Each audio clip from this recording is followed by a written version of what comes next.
Monsieur le Président, j'interviens parce qu'une fois de plus, dans cette séance de questions au gouvernement, on m'a mis dans une catégorie qui ne correspond pas du tout à l'énoncé que j'ai déposé ce matin, qui était pourtant clair puisque je faisais plus de 5 lignes, où clairement j'ai indiqué que je voulais poser une question sur la situation de Chypre et voir en quoi notre Premier ministre était capable de rassurer les Belges pour leur montrer que cette situation ne pourrait pas se produire chez nous.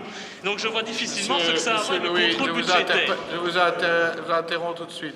C'est au président qu'il appartient d'orienter les questions vers les ministres. Oui, c'est le règlement et je l'applique. Mevrouw Pas, voor uw vragen aan de eerste.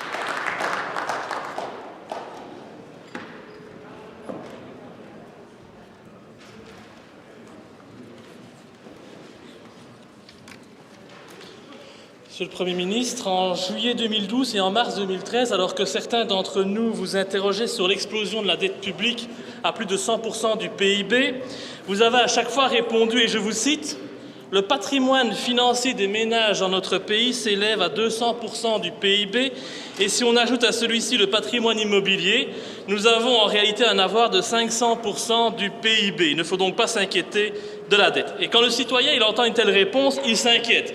Et c'est normal, surtout quand il voit ce qui s'est passé dernièrement à Chypre, où les technocrates non élus de Bruxelles ont clairement démontré le caractère mafieux et criminel de l'Union européenne, qui aujourd'hui ne se gêne même plus pour spolier des citoyens innocents. Alors quand il entend vos propos, le citoyen se dit que vous vous considérez comme le véritable propriétaire de son argent, de sa maison. Il craint de se réveiller un matin et de voir que sa banque est fermée, que son épargne a été taxée à 30% et qu'il ne peut plus, comme c'est le cas à Chypre, effectuer des retraites de plus de 300 €. Hier, c'était son argent, aujourd'hui, c'est celui des dirigeants. Et donc, au vu de vos propos, qu'est-ce qui peut empêcher les Belges de penser que Chypre n'est qu'une zone d'expérimentation et qu'ils échapperont à la spoliation que subissent les Chypriotes? Rien. Le Belge ne fait plus confiance ni à ses dirigeants politiques, ni à ses banques, et encore moins aux technocrates de l'Europe et du FMI qui, chaque jour, depuis que nous sommes empêtrés dans la crise que vous avez créée, réduisent impunément nos droits et nos libertés, allant même à présent jusqu'à nous voler. Alors pouvez-vous jurer solennellement aux Belges que leur patrimoine est protégé? Pouvez-vous prendre l'engagement de ne jamais reproduire en Belgique le drame chypriote? Et enfin, le FMI fait de nouveau des pressions sur la Belgique pour qu'elle réduise ses dépenses, ses aides à la population. Et comme toujours, vous risquez de vous soumettre à cet organisme mafieux antidémocratique. Mais si j'étais vous, je dirais tout simplement merde au FMI, je dirais merde à l'Europe et je déciderais d'enfin travailler à la protection de mes concitoyens. Mais bon, malheureusement, vous n'êtes pas moi et donc je voudrais vous demander à quelle sauce vous comptez encore manger nos concitoyens qui, eux, sont de plus en plus nombreux à ne pas savoir ce qu'ils auront dans leur assiette, tant leur frigo a du mal à se remplir ces dernières années à cause de votre prétendue crise. Merci beaucoup. Je ne suis pas sûr qu'on va laisser certains termes dans le compte-rendu. Meneer Van Eyck. Dank u wel, meneer de voorzitter. Monsieur le Premier ministre.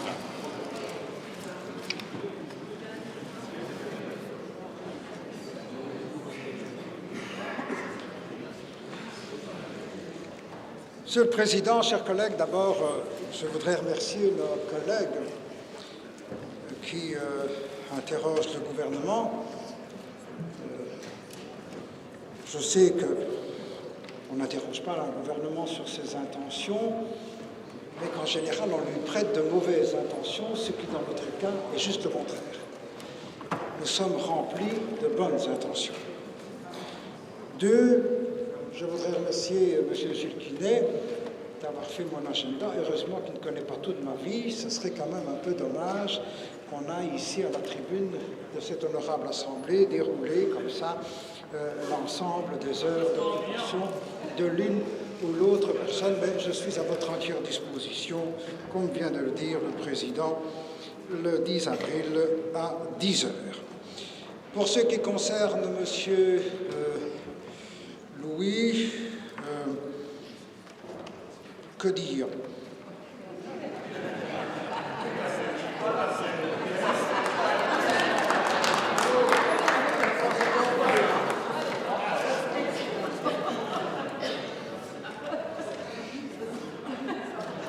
À la demande de nos collègues, je ne dirai rien. Reste...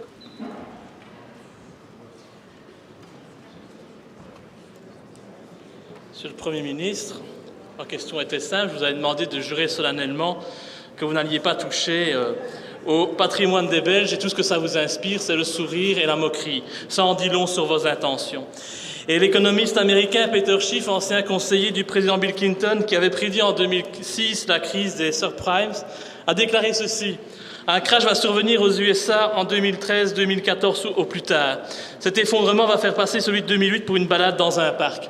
Alors, compte tenu de votre légèreté, compte tenu de toutes ces raisons, et parce que ça fait longtemps que je ne vous crois plus et que je ne vous fais plus confiance, je ne peux que conseiller à nos compatriotes de rester informés, d'être vigilants et de surtout sortir leur argent des banques avant qu'il ne soit trop tard. Les personnes sensées ont compris aujourd'hui qu'il fallait sortir de l'Europe, sortir de l'euro pour récupérer l'institution garante de notre démocratie. Et j'insiste là-dessus, une banque nationale qui prête à un taux nul. En bref, une banque qui ne vole pas son peuple. Meneer Van Eyck. Le Premier ministre, oui. Est-ce que notre honorable collègue ne mettrait pas... Est-ce que notre... Monsieur le Premier ministre, oui. Est-ce que notre honorable... Enfin, notre collègue ne mettrait pas en application lui-même ce qu'il dit? La sérénité va se retrouver renforcée au sein de cette honorable assemblée.